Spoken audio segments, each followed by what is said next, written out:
आज के इस वीडियो में हम देखेंगे कि एक मोल की वैल्यू कितनी होती है। जैसे कि आप जानते हैं, हम देख रहे हैं 10th क्लास का चैप्टर 2 केमिकल इक्वेशन, जिसके अंदर हम अब तक कई टॉपिक देख चुके हैं। आज के इस वीडियो में हम देखेंगे कि 1 मोल की वैल्यू कितनी होती है। अगर आप मॉलिक्यूल्स के हिसाब से देखें, या नहीं तो फिर लीटर्स, या नहीं तो फिर ग्राम मॉलिक्यूलर वेट ऑफ सब्सटेंस के हिसाब से देखें, तो एक मोल कितना होता है वो आज के इस वीडियो में देखने की कोशिश करेंगे। सबसे पहले 1 मोल ऑफ एनी सब्सटेंस, अगर कोई भी सब्सटेंस लें, अगर वो 1 मोल हो तो याद रखें उसकी वैल्यू 6.022 इंटू 10⁻23 मॉलिक्यूल्स होता है। अगर आप 1 मोल ऑफ ऑक्सीजन ले लें तो इसके अंदर आपको 6.022 इंटू 10⁻23 मॉलिक्यूल्स हों।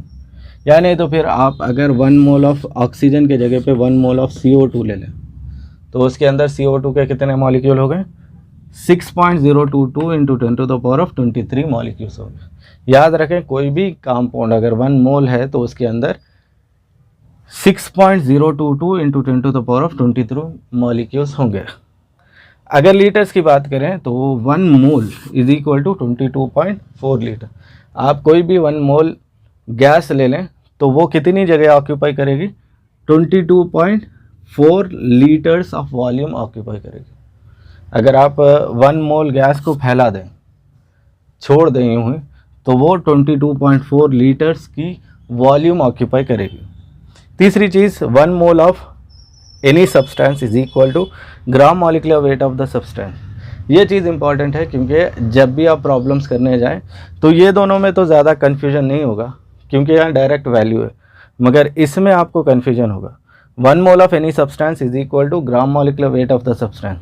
अगर आप 1 मोल ऑक्सीजन की बात करें तो वो कितने ग्राम होगा?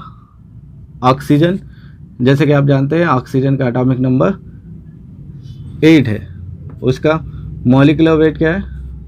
16 है। तो यहाँ पर O2 में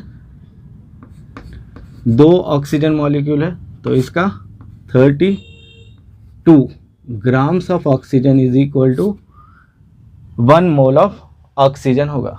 याद रखें, किसी भी सब्सटेंस का जितना ग्राम मॉलिक्यूलर वेट हो उतने ग्राम्स अगर आप वो सब्सटेंस लें तो वो 1 मोल के बराबर होगा। जैसे कि कार्बन डाइऑक्साइड की अगर बात करें तो कार्बन डाइऑक्साइड का ग्राम मॉलिक्यूलर वेट 44 है, तो 44 ग्राम्स कार्बन डाइऑक्साइड अगर आप लें तो वो 1 मोल के बराबर होगा।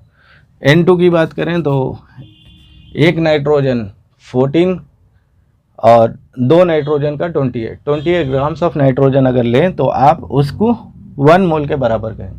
ऐसे ही हाइड्रोजन अगर बोले तो H2, यानी कि यहाँ पर 2 हाइड्रोजन आटम हो गए। एक हाइड्रोजन आटम का ग्राम मॉलिक्यूलर वेट 1 है, 2 हाइड्रोजन आटम का ग्राम मॉलिक्यूलर वेट 2 है, तो 2 ग्राम्स ऑफ हाइड्रोजन किसके बराबर होगा? 1 मोल के बराबर होगा।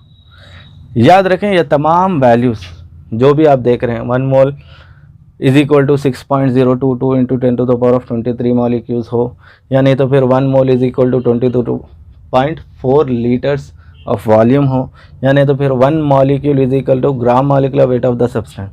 ये तमाम वैल्यूज़ आप STP पे देखेंगे। STP मतलब standard temperature and pressure. Standard temperature कितना होता है? 273 केल्विन होता है, और स्टैंडर्ड प्रेशर कितना होता है? 760 mm ऑफ Hg होगा। याद रखें, ये है 1 मोल ऑफ सब्सटेंस। कोई भी 1 मोल सब्सटेंस दे, आपको इसके बेसिस पे प्रॉब्लम्स करना है, तो ये 3 चीज़ें आपको मालूम होना ज़रूरी है। और इसमें भी सबसे ज़्यादा important, 1 mole is equal to gram molecular weight of the substance जितना होता है उतने ग्राम्स वो सब्सटेंस का होता है।